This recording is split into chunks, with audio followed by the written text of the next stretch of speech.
everybody, it's me Alexa, and today we're going to be talking about the brand new Telugu film V. So this film just came out exclusively on Amazon Prime yesterday, Saturday, September 5th. I watched it yesterday and now I'm ready to talk about it. Before I jump into my review, I want y'all know Sri also watched the movie this weekend and he wrote a written review on our website. Link will be in the description and in a pinned comment down below, so feel free to go over there and check it out and see all of his thoughts. The movie is directed by Mohana Krishna Idraganti. It stars Nani, of course, as well as Sudhir Babu, Nivitha Thomas, Aditi Rao Hadari, Vanilla Kishore is in it, and many other talented individuals. So the film follows Sudhir Babu's character, DCP Aditya. He's like Mr. Perfect Cop. He's like all over the news.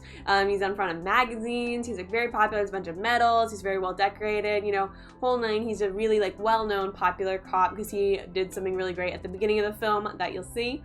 And then against him though is Nani, who plays a murderer who leaves like clues and riddles to mess with Sudhir. So we get to follow Sudhir as he tries and pieces together all the different clues, riddles to try and stop Nani's next murder, and also just kind of figure out why he's doing all this. So to start off with, I'm going to talk about it a bit more technically, because technically speaking, like if you look at the cinematography and the editing and the color grading, etc., it was really well done. I mean, there was really spectacular shots in this. I really like the color grading. It has a very nice stylized effect. It's like more dark for the vast majority. The climax has a different color grading than the rest, because I think they wanted to make it more like, I don't know, they had like a big song right before it and it was just, it didn't fit the tone of the rest of the movie.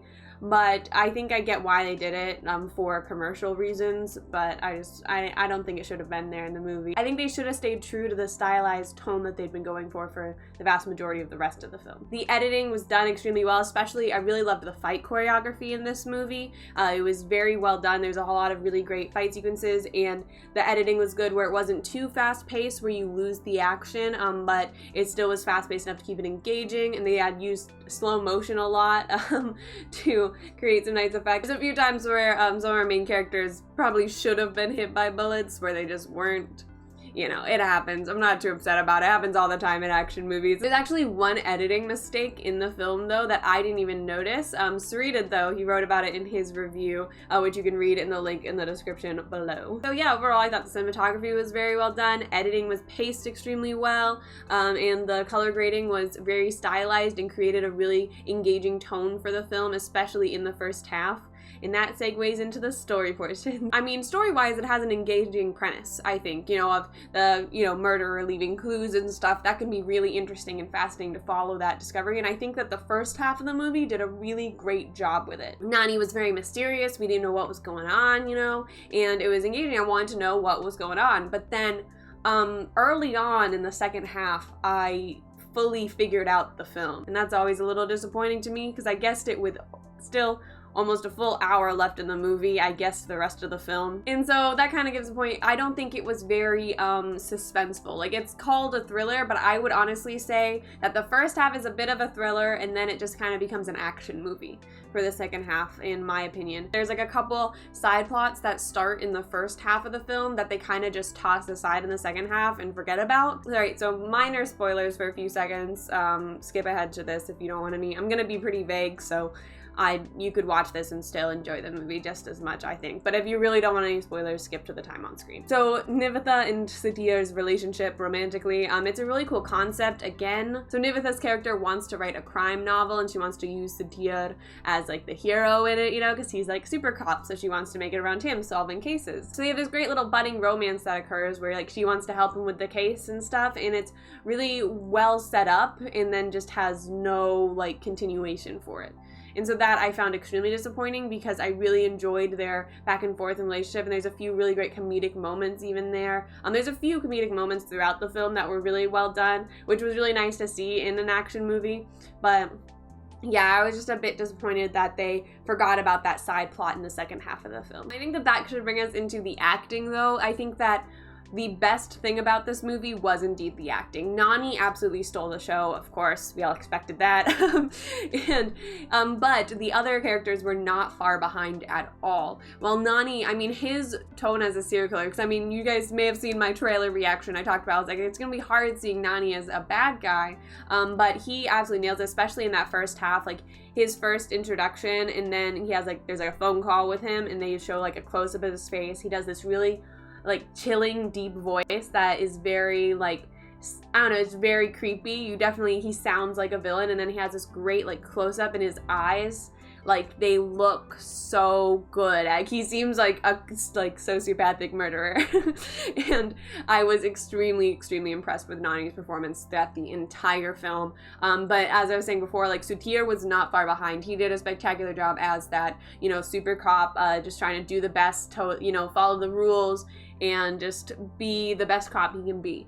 And he's like a genuine good guy, and I thought he did a really good job with that as well. Nivetha plays a great little like just fun side character who comes in and has like some cool comedic, and Vanilla of course did a great job of adding some levity to more serious scenes, but also not taking away from the seriousness of a scene. One more thing to mention before we go into overall thoughts and shark rating, the practical effects in this were spectacular. I mean, and I'm sure some VFX, some practical, they did a good mixture of the two. It's very gory though.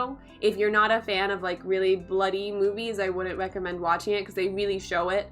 Like there's like the first murder and they really just show how it happens, and it's a little, there's a few times where I had to like and like kind of look away a little because it was very gruesome, and well done though. They made it look really spectacular, so I was very impressed with it, but also a little like So if you don't mind gore, then that's fine, but if that's something that really turns you off of a movie, it never had any unnecessary gore though, which I appreciate, because I don't like unnecessary gore, like when there's just blood everywhere for no reason. Every single time that there is blood, it's for a reason, it's part of the plot, you know, it's part of the fight sequence, you know, makes sense whenever there's blood and gore. It's never just thrown in to be there. So yeah, overall, I didn't think that the movie was very suspenseful thriller. I thought it was more so just a fun movie. The first half, I think, really set up something great, and then the second half just kind of lost its way a little as they lost that more thriller aspect of the film and fell into more of a general like action drama, which I really do like. Action drama, or drama actions is normally the way you say it. I really do like those as well, but it became a very generic one that, I don't know, it kind of just lost its way a bit in the second half. I feel like it set up a really strong story, and then it kind of just was like, eh. Seems like a lot of you probably agree with me. I think over half the poll has been saying it was okay/meh, and I'm kind of in that same range myself. Alright, so now we're on to the shark rating. So this film is Basking Shark. So there's a full link to my full video explaining my movie rating system in the description below, but this is kind of like the average to slightly below average movies where they're really well done, but there's something about it that just pushes them into the slightly more negative, which I think works for this film really well, because while there's phenomenal acting in it, truly, the cinematography is great, the story and writing just falls a bit flat. Alright, let me know what shark rating you guys think this movie should fall into in the comments down below, and if you enjoyed this video, also hit that like button and subscribe, and check out our Patreon link in the description. Alrighty, thank you guys again so much for watching, and I hope you all are staying safe out there and have an absolutely amazing day. Bye!